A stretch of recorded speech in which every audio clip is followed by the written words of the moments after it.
In this video we're going to look at all the different ways we can solve quadratic equations. So in the first one we've got x upon x plus 4 is equal to 0. If you have it in this form, this is the easiest sort of form that you can get because you've got something times something else is equal to 0. So all you're going to do here is put the first thing equal to 0 and put the second thing equal to 0 and solve. So here in this one what we've got is you've got your x, put it equal to 0, and you've got x plus 4, put it equal to 0. X equals 0 is already solved. This one, just bring the 4 across the other side. You'll have x equals minus 4. So there's your two solutions. Same idea in the next one.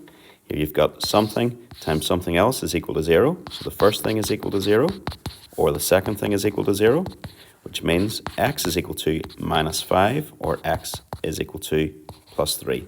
So there's your two solutions there. The next equation is one of the simple quadratic formulas. This is a simple one because the coefficient, that just means the number that's multiplying the x squared term, is just 1. So if it's in this form, it is a lot easier.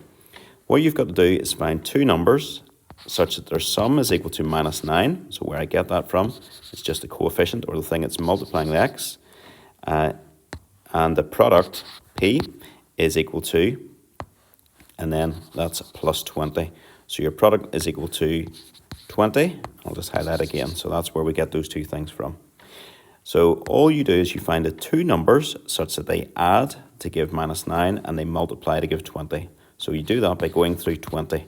So 20 could be equal to 1 times 20. It could be 2 times 10.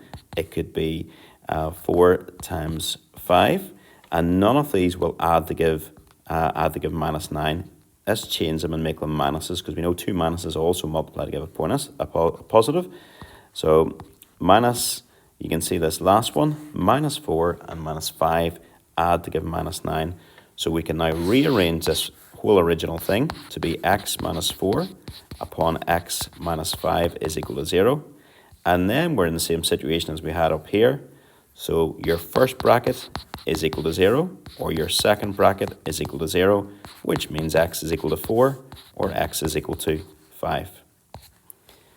Okay, this next one, similar sort of question, but we don't have it equal to 0. So you must, first thing you must do is rearrange to bring everything across to the one side so that it's equal to 0, and now we're good to go.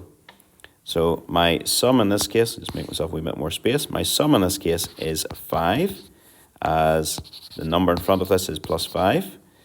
My product is 4, as this thing is equal to 4. So we need to find two numbers such that they add to give 5 and they multiply to give 4. So just go through all the ways we can get 4. Oh, and straight away I found that 4 is equal to 1 times 4. So you can rewrite your thing as x plus 1 upon x plus 4 is equal to 0. Which means x plus 1 is equal to 0, or x plus 4 is equal to 0, which means x is equal to minus 1, or x is equal to minus 4.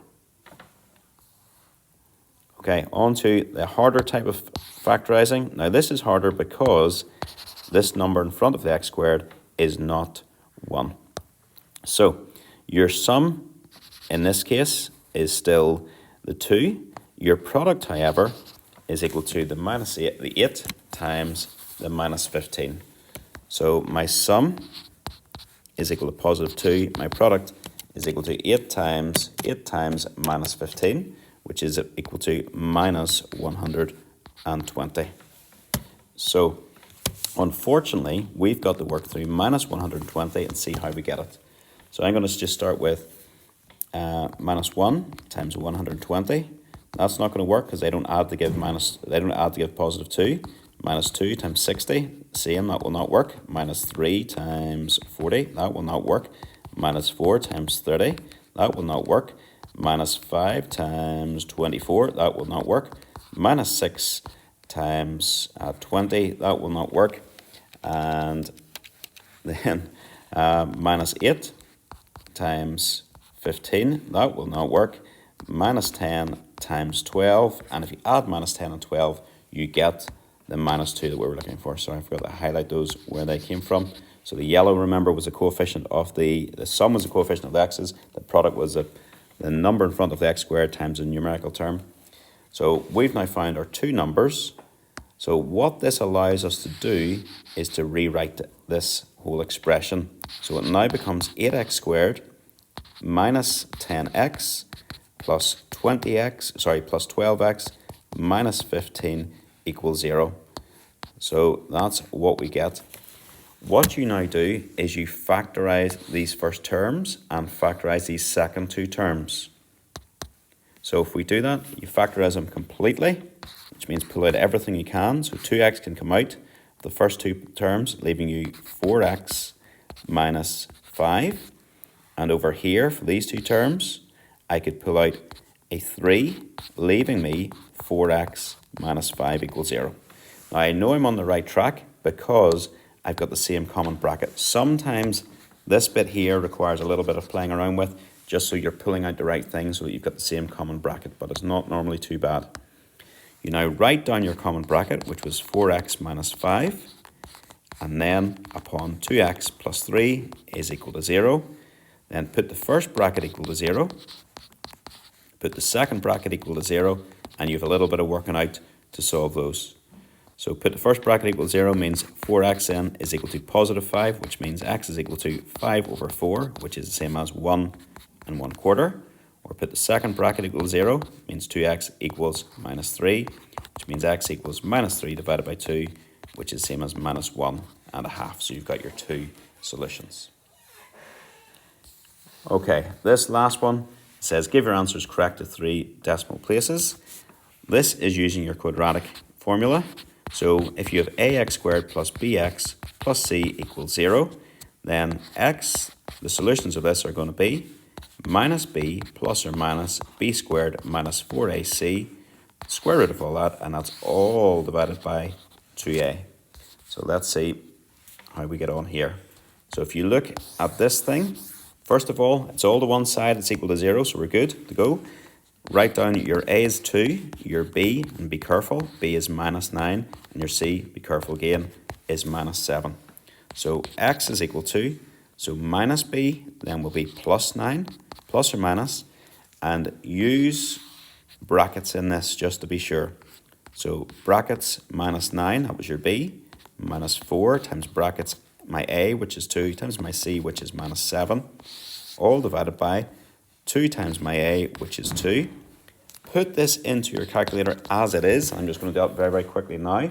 So I'm putting in 9, and then I'll do the minus one first. Minus square root, brackets, minus 9, close my bracket, squared, minus 4, brackets 2, close my bracket, open my bracket, minus 7, oops, didn't do that, minus 7, close my bracket. Bottom line is going to be 2 times 2, 2 brackets 2, press equals, and it comes up on my calculator as this. This is an exact perfect answer.